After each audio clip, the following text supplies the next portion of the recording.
healthy. That's the most important aspect of this whole deal. Thought we got better. I thought the defense came out, really played well early. That's a good sign.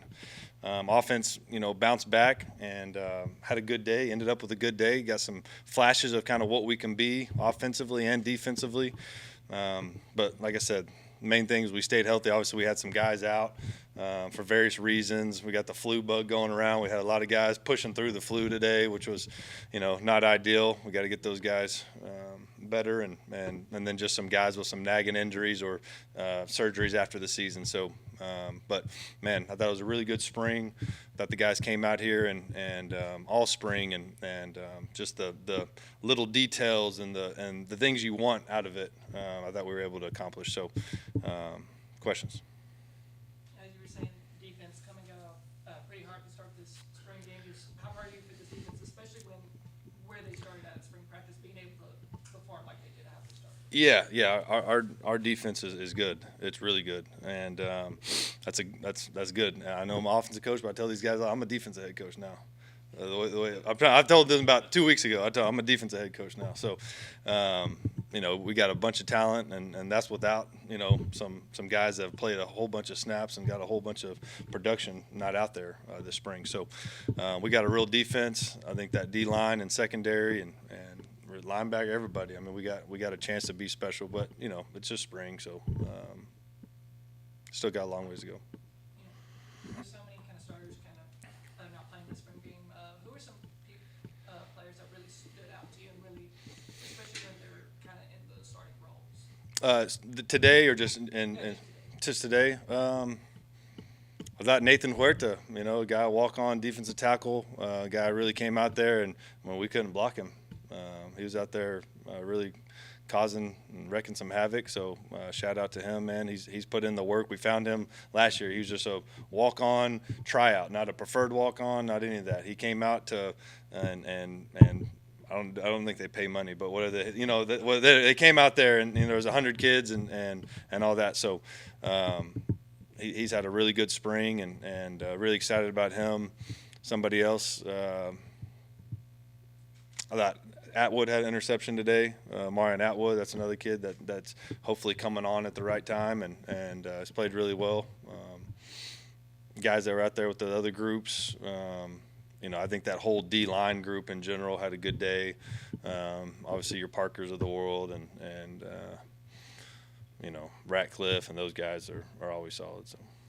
On the offense, I know a lot of eyes on Jordan McLeod. Yeah. Five receivers and the running backs. Just I know they didn't get off to the best start, but overall, how did you think they performed? Yeah, I think that was good to face some adversity. You know how it is. Like, you got all this player of the year and transfer and this. I'm sure, it was good to have this game day type atmosphere. Get out there and feel those butterflies and come out there and perform.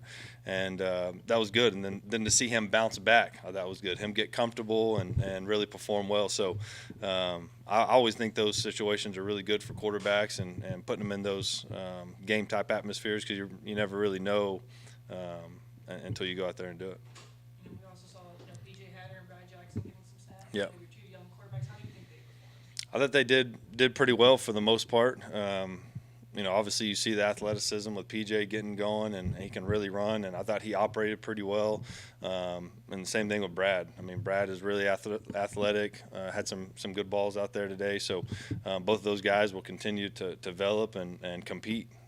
So I thought the quarterback room in general this spring has been a good competition, and it's a good room. You mentioned no numbers. Players gotta earn them. Yeah. What goes into earning their number? What do they have to do in your eyes? Yeah, I think it's not just competing on the field. I think it's you're talking about classroom and everything that goes into kind of what being a Bobcat is all about. So I just think this age in the portal and all that, you got guys coming in. I want this number. Like, hey, we're going to go compete for the numbers, and that'll continue throughout the summer and get ready for fall camp. What's the one position you saw going through spring practice that you are confident, like this is my deepest position, the offense, defense? Which one were you most happy with?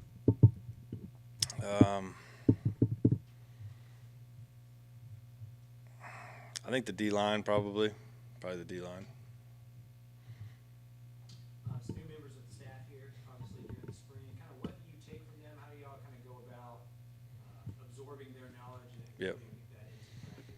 Yeah, I'll start on the defensive side with Coach Pivotot, just a guy that's just been doing it for a long time at a really high level, and a Texas guy through and through, and just to get someone like that to kind of pair with Coach Dex as a young coordinator, and I think those guys have worked really well with each other. You see Pivotot just really pouring into him, and look, like Dex is like a superstar. I mean, he is. So that's been really good to see that them mesh together, and there's a little bit of Louisiana ties in there too. So when I was in the hiring process, I'm looking at everything. So that was good to see. Then offensively, obviously, Coach Morris. Had my best year ever with him as my OC. Gave me my first job, and love his family to death. I mean, the guy's like family to me. He knows kind of how we operate and all that. So there's been really no transition as far as that goes, just coaching receivers. But, sometimes you forget, like you see him as a head coach for so long, and then him just working with a position. You've seen that receiver room just do this. And the buy-in with those receivers is big, and he's coaching them really hard, and the relationships there. I mean, we don't even have to do like those occasional meals. He just pays for it himself. I mean, he's got plenty of money, guys. So there's no occasional meal. He just goes and takes them to eat, So that's been good to see. And then, transfer portal, obviously. Sorry, I forgot Coach Neely. Sorry. And then Barrick Neely, running back coach. Once again, unbelievable coach, unbelievable recruiter, Texas State legend. I said it the other day, like, you never know when until you get someone in the building. But that guy's, I mean, he's just a go-getter and just becoming like a true friend and someone that I just kind of gravitate towards. He kind of has that ability to him. He's a quarterback, I guess. So just a stud and really a home run hire. You have a long throw competition yet? No, I saw UCF do that last night. I mean, I don't know. We can check the stats. So that's probably the easiest comparison. So. Transfer portal opens up, obviously, kind of how you go about looking at your team, doing exit interviews, talking to them, and then obviously looking at who jumps in. Yeah, we'll kind of go through that next week. I feel pretty good about it. I really do. You never know, but I think we got a good group, and I think they're happy here. So I feel pretty good about it. There's all these external things about the program that seem to be growing. Chris just talking about the season ticket sales. Anything tangible you could point to as far as a winning culture kind of building after last year that you've seen now this spring? I mean, I think it really all starts at the top with President Danfus and Don Coryell and just the support and momentum. I mean, you just year two, I think it's just kind of falling in place. So I can't put finger on one thing, but. And then with Jordan, just kind of what have you gotten? How much have you gotten to know him outside of the quarterback he is, just the person he is, and kind of who he is as a leader as well? Yeah, I think you see him grow every day. He gets here and he's kind of in the middle of the semester, and so practice one or day one till now, you kind of see his personality show up a little bit more and the leadership skills and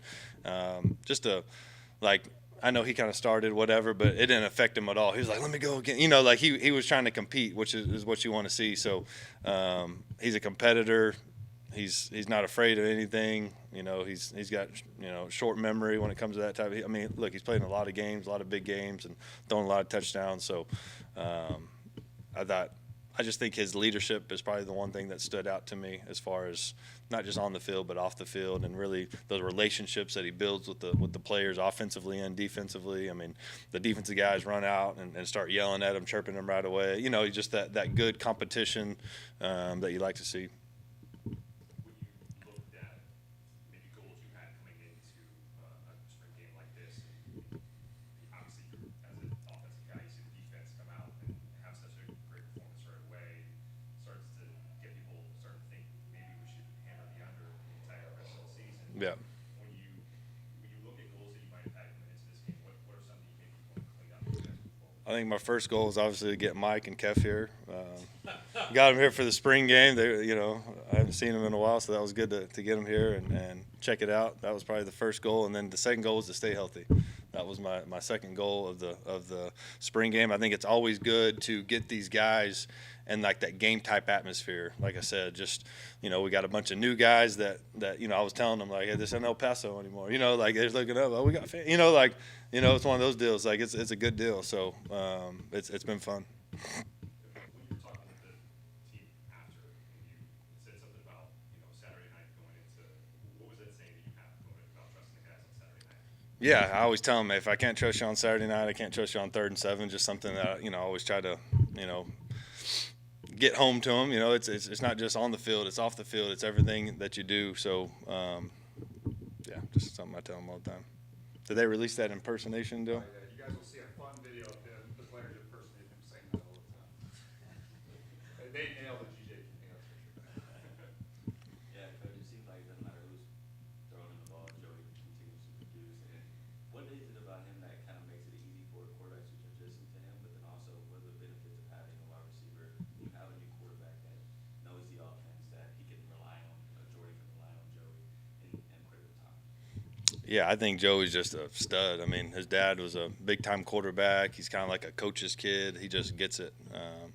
He can fill the pockets in the defense, man-to-man. He can separate.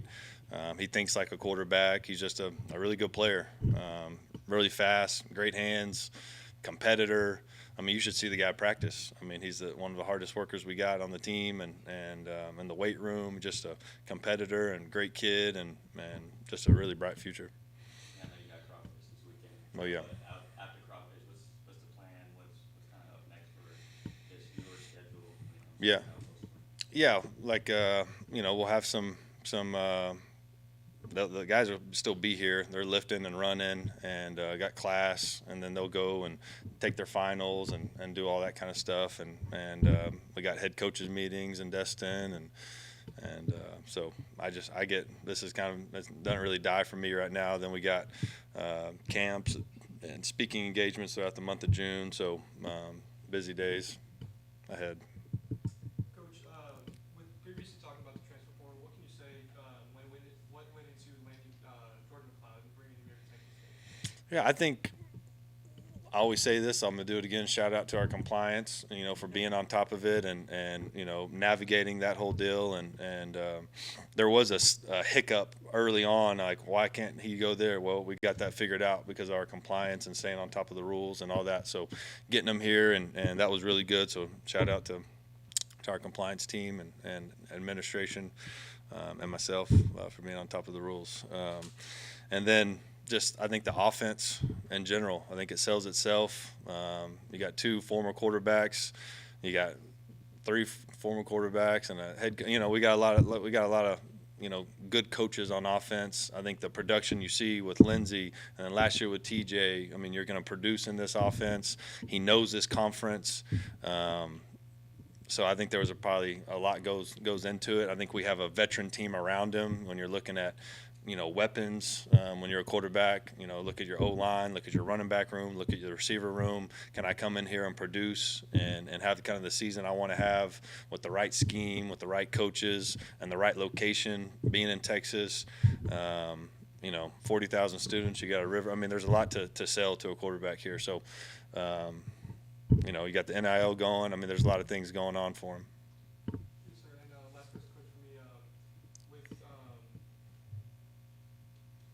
I apologize. Oh, you're good.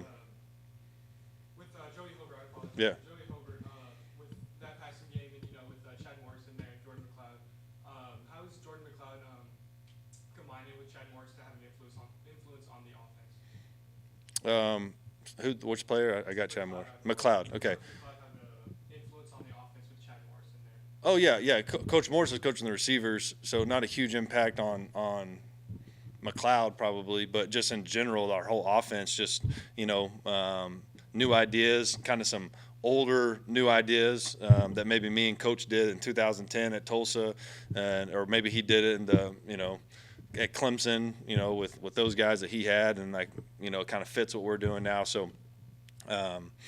And then he's been at Clemson the last couple of years with some really good coaches. So just always bringing new ideas, and that's all the coaches though. That's all the coaches. We kind of get in there and just get a bunch of smart guys in there and figure it out. Last year, you guys came in here and shocked a lot of people, not yourselves, but a lot of people this year. They know you guys are what you guys have,